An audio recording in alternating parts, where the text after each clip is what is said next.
Acara ini disponsori oleh Pemirsa ring tanggal 14 Juni, kauningin wilangan kasus harian nasional dahat nincap. Wilangan ipun kejantenang pinih akeh selami kali bulan pungkuran.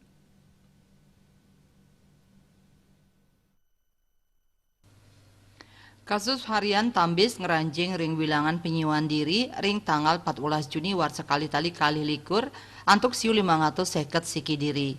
Selanturnya nih pasien padem taler mawawa. Asapuni ke taler kuentenan pasien kenak ngelangkungin kasus anyar makatah 500-an diri. Anut saking data Kementerian Kesehatan Nyihnayang, pawawahan kasus COVID-19, wenten 903 dasa diri, dadosnya nih wilangan kumulatif ipun langkungan 6 yutaan diri. Raris bilangan pasien kenak wenten 500 petang dasa kutus diri utawi sang dasa pitu koma petang persen saking wilangan kumulatif kasus.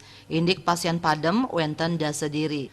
Raw mangkin pasien COVID-19 sani kanton kerawat langkungan 5 talian diri miwah suspek wenten langkungan petang talian diri.